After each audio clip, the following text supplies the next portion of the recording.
Nsfw, what is one thing you hope your parents never find out about you? I just found out last night that I have been buying premium Xbox Live 12-month subscriptions on auto-renew on my mother's credit card for 5 years. I haven't owned an Xbox for 4 years. Maybe your mom has been using it this whole time. Hence the litany of people on Xbox Live who claim to have slept with her. I one of my mum's best friends. My man. That I masturbate, but I feel it's definitely too late for that since my mum brings in a toilet roll and replaces it regularly in my room. Why does she put that there? She must know. Oh, she knows. Who the hell does that? She doesn't want to have to wash the socks, sheets, degree. All of high school I forged my report cards using a very bad Microsoft Word template that was pretty much just a few tables. These didn't even have letterheads from my school or anything. Went from a 2.1 to a 3.4 GPA. Now that I think about it, my parents were really dumb for not seeing through those shoddy report cards. Genetics is a bitch. I was 15. A friend and I were with his parents and a large group of people camping at a lake during the summer, and we decided to sneak off and smoke a cigarette. This was in California during fire season, so putting the cigarette out was of utmost importance. I think you know where I'm going with this, but bear with me. Turned out we didn't put the cigarette out, and the entire camp, 20 to 30 people including us, ended up running buckets to and from the lake to put out a decent-sized fire. All the while a Cal Fire wildfire agency plane is flying above scoping it out. My dad was the fire captain in the plane. I'm 24 now and I'm still slightly afraid of what he'd do, his reaction if he found out. In case you're wondering, we did put out the fire. I sold weed to my older brother like 20 minutes ago. That I'm scared and frustrated and feel a little cheated by the fact that I will have to take care of my mom as her Parkinson's disease gets worse. She's already pretty debilitated, mainly cognitively. I handle her finances, her paperwork, her medical stuff. Her disability doesn't cover much, so I pay for everything she can't afford. I love her. I owe her this, and I will do it. But knowing that it will be this long, slow decline, that it could go on for another 20 years, that I will eventually have to bathe and feed her like a baby, that makes me feel panicked and trapped. My youngest child is 15 months old. I worry that, by the time I'm done taking care of everyone that needs me, there will be nothing left of me. I've had a tubal ligation. The chance that I'll change my mind and give them grandkids is non-existent. I don't want to tell them because of the permanence of it, but mostly because my mom will cry and guilt me each time I see her for years.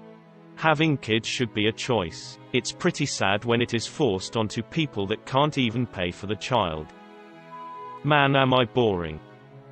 I tell my mom all the time that I have lots of friends and I hang out with them all the time. The truth is that I have no friends and I'm terribly lonely. So lonely that I often cry myself to sleep. I'm a 25-year-old man. It would break her heart if she knew.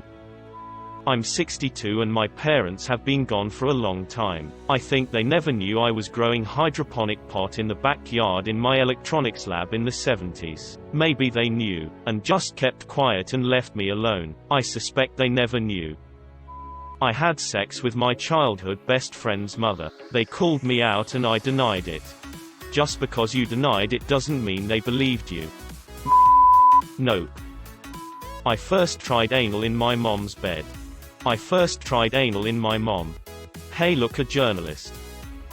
That I've been supplementing my 56-years-old mother's income by paying her bills. I tell her she is getting bill credits due to loyalty. She doesn't question it. I used to keep a suicide note in my wallet in case one day I just couldn't take it anymore. Now I keep it there to remind me when I have a bad day that I already had my worst days. This is only better. The problem is, if you die in some weird accident, people will think it was on purpose. What if he got struck by lightning? It'd be crazy to find a note.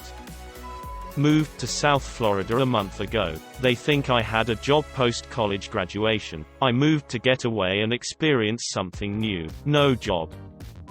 The obvious common answer. All the unique kinds of porn I've watched. Unique is a kind way to put it. that I still remember when she said she wanted to kill me a few years back. And I cried about it. She will never find out that it broke my heart. Sold drugs, but never used any. Just wanted money and a rush. Not a rush from the drugs. Fast money is more addicting than using any drug. Exactly how much LSD I did in high school. I knocked a girl up when I was 17. For those wondering why they don't know now, she miscarried at 4 months. Neither of our parents knew. I'm a retired drug dealer. Also, drug dealing is not for everyone, and is not a viable business. Not with that attitude. My mother is the type who is super into spiritual stuff. That's just a little backstory. It was twice this happened. She was all angry for no reason, bad-mouthing about us over the phone, and I was curious what would happen if I let a droplet of water hit the light bulb. It exploded all over the place, and my mother says, "See, this is because I'm angry. You guys need to get away from me before you get hurt." She actually thought that because she was angry things were about to start popping and exploding around her. If she finds out that it was me and it wasn't her powers, there's gonna be a lot of screaming and yelling. She was angry because I hadn't took out the trash. So I took it out and was about to plug in my PS2, but I wondered what would happen if I touched a metal part to one that was already plugged in. The result was a short circuit and the lights and power went off in the other 3 rooms next to me. Again, she said it was because she was angry and her spiritual powers were growing. Knowing how she is, she'll probably flip out when she hears this. I unfortunately 12 and 13 when these things happened. Your mother believes she's telekinetic. That must make conversations weird as f. Did you break the vase? Oh, that was my power earlier. I don't understand how someone could genuinely believe this. How uncomfortable I am around them.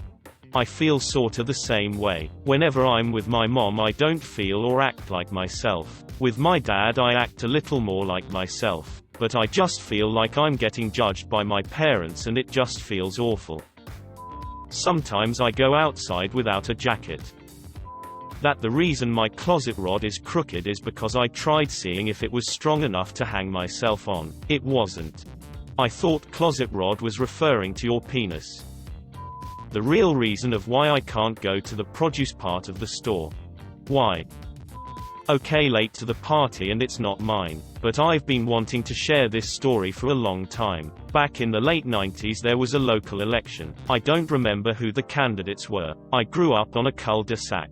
Very low traffic area. Despite this, my neighbor was very serious about his political candidate and sign. One morning he awoke to a missing sign. He drove back to the campaign headquarters and put another one up. A couple days later, it was gone again, and again. Eventually he put up a video camera to catch the sign thief in action. Sure enough, it was taken, but it was too dark and you couldn't make anything out. So he installed a light to illuminate the sign all night. Sure enough, it was still taken. Video showed someone in a trench coat and Bob Dole mask stealing the sign. This just infuriated him more. All of the neighborhood kids, myself included, helped set booby traps. He sent the video into the local news and they came out and did a segment on it. He plastered the neighborhood with flyers with the pictures of the masked man. But it kept getting stolen. He glued the sign to a piece of plywood, then nailed it to a 4x4 post which he set into the ground. Next morning, the post has been cut down and the sign is gone, and video shows the same masked figure cutting it down with a big saw. He bought and installed a motion detector connected to an alarm in his bedroom. Video shows the figure going around the perimeter and disconnecting it from behind before stealing the sign. May he never discover that the sign thief was his own high school-aged son. Being the undercover disaster child that I am, I have no idea which one thing to post. So, here are some of my prime parent crushing moments in life. 1. When I came home at 6 a.m. very tired. It wasn't because I stayed up all night at Jacob's and went to church the next morning. I was actually coming home from a rave. I met a 20-something-year-old goth lady on the internet and she gave me a fake ID. A metric shit ton of booze. Took me downtown and we had a blast. 15 was a weird year for me. 2. I got so shit-faced on a work day in the army. I took a stripper home. Realized I was blacking out 45 minutes before PT. She gave me some meth and it saved my ass from certain doom. 3. That cop wasn't taking me home because of the curfew. What really happened is I was shit-faced feeding some horses on my walk home. I knew the cop pretty well and in his words, I drove by and saw a drunk kid abusing some horses. You were just laughing at them and feeding them, so I figured no harm no foul. The rest die with me. She gave me some meth and it saved my ass from certain doom. Don't trust my research. I love this sentence. That I had a lot of sex with my boyfriend in my high school, like in the school building. There was a loft at the end of the catwalk in our theater. We stored a couple couches up there. Apparently the saxophone player from band was taking girls up there quite often. They also grew tremendous amounts of pot at home and smoked with their parents. Interesting fella. Theater, band, taking girls up there quite often. This checks out. Theater and band kids like rabbits. Jesus Christ, my inbox. When my parents were out on vacation, I invited a girlfriend that stayed nude with me 80% of the time.